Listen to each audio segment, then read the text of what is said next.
تو چلو جی، میں نے پک بھی لے لیا. اب یہیں سے کنٹینیو کرتے ہیں. ہم نکل رہے ہیں کدزور کی طرف. واؤ! میرے دادا دادی کدزور میں ہی بیٹھا کرتے تھے اس زمانے میں. یہ اتنا خطرناک ڈینجرس راستہ ہے دیکھنے. تو کدزور کے ساتھ ایک وابستگی ہے، یادیں جڑی ہوئی ہے بچپن کی. ادھر سے آتا ہے جی. کوشش میں یہی کر رہا ہوں کہ یہ جو نیو جنریشن ہے ان کو تھوڑا سا ہمارے علاقوں کی ہسٹری بتا دیں. یہ جی لیونڈر ہی لیونڈر ہے. یہاں پہ لیونڈر ہی لیونڈر ہے. یہ دیکھیں کچھ چن کے لے جاتے ہیں یار. کچھ چنتے ہیں لیونڈر کا پھول.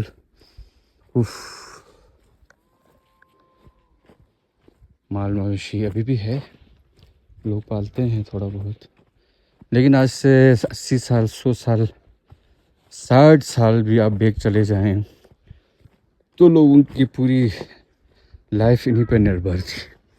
انہی کو پالتے تھے. واو! اور انہی سے ہی فائدہ لیتے تھے. یہ جو گاؤں میں آپ کو دکھا رہا ہوں یہ سسپلو ویلی نام پڑ گیا ابھی صرف اور صرف سسپلو ایپل کی وجہ سے. That is a very famous and very sweet very beautiful apple that is available in this region only. تو اس وجہ سے میں آپ کو یہ بتانا چاہ رہا تھا کہ یہاں پہ سسپولو کے چھوٹے چھوٹے پلانٹ آپ کو دکھائی دے رہے ہیں. یہاں سے ہم چھلانگ لگا رہے ہیں.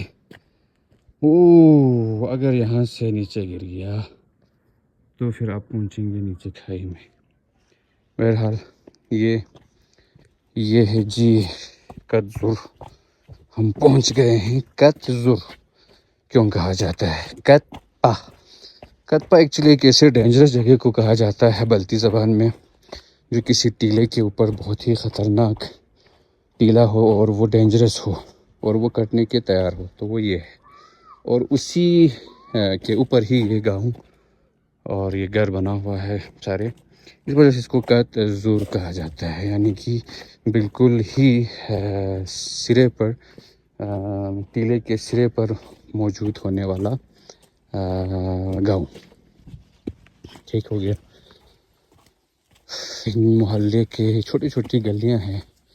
ایک گھر میں آپ کو دکھاتا ہوں، ایک چھوٹا سا گھر جو آج سے بہت عرصہ پہلے یہاں پہ ایک رونق سی لگی ہوئی ہوتی تھی.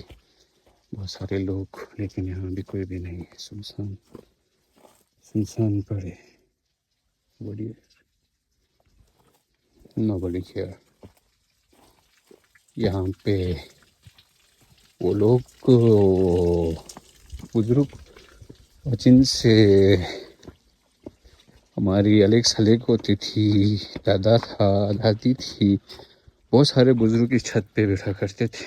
ادھر یہاں پہ اور بھائی سامان تھا کسی زمانے میں، آج سے کافی عرصہ پہلے. تو بہت سالوں پہ بعد ہی ادھر واپس آنے کا موقع ملا. یہ چھوٹی چھوٹی گلیاں، یہ ایک چھوٹا سا مشکل 3 فٹ کا چھوٹا سا گلی ہے. یہ دیکھیں جی پرانے گھر. اور یہ کدزور ہے. کتنے خوبصورت اس زمانے میں کیا ماحول. ابھی تھوڑی دیر کے لیے آنکھ بند کر دوں تو سب کچھ یاد آ جاتا ہے. ان میں کون کون سے لوگ نام یاد آتے ہیں، ان کی شکلیں، بزرگ، خواتین، دادا دادی. یہاں پہ یہ جو گھر سامنے دکھ رہا ہے، عزیزی عباس بھائی جو حال ہی میں انتقال کر گئے، ان کے والد صاحب اپی بانو ابو یہاں پہ بیٹھا کرتے تھے. یہ گھر جو ہے اپو حسن نہ اپو حسن لوگوں کا نقچن پا اپو امین اپو حسن کا تو اہمیت نہیں ہے. اپو امین یہاں بیٹھا کرتے تھے، ان کا گھر ہے. اور یہ میرے دادی کا گھر تھا. ایک بلی وہاں بیٹھی ہوئی ہے، نکل گیا. ابھی ان میں گھاس بھرے ہوئے ہیں. ان میں اب بھیڑ بکریوں کے کھانے رکھے ہوئے ہیں. لیکن کسی زمانے میں یوں سمجھ لیں کہ جہاں پہ یہ گھاس رکھے ہوئے ہیں یہاں کا لوکل بھیڑ بکریوں کے بال سے بنے ہوئے کارپیٹ بچھے ہوئے ہوتے تھے. اس کونے میں آگ جل رہی ہوتی تھی، چولہے میں کچھ پک رہا ہوتا تھا اور یہاں پہ لوگ بیٹھے ہوئے ہوتے تھے. لیکن یہ ایک تاریخ تھی. ابھی کوئی بھی نہیں ہے، اب بھی سنسان ہے. یہ میں ویڈیو کو یہیں پہ تھوڑا سٹاپ کر دیتا ہوں اور بعد میں پھر چلیں گے. ہم یہیں سے ہی چلیں گے کیونکہ یہاں بیٹھ کے کچھ یادیں یاد کرنا چاہتا ہوں، کچھ باتیں یاد کرنا چاہتا ہوں.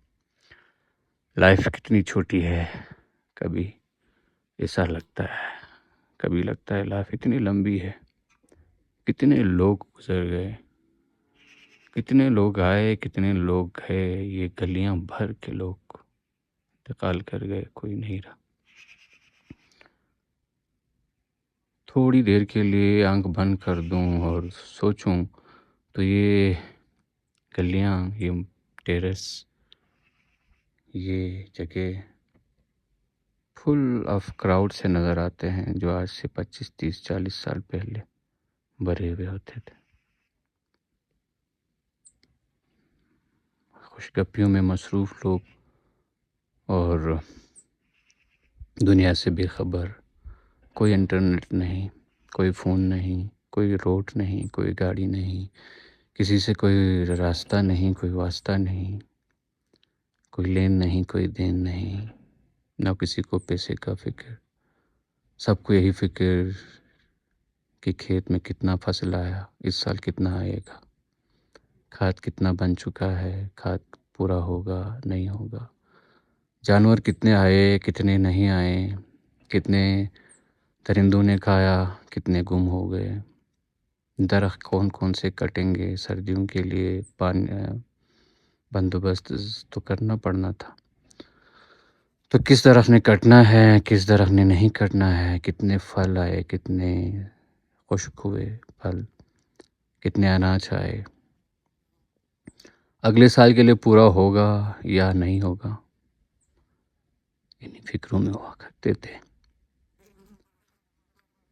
اور یوں زندگی بیتتی یہاں پہنچ گئے.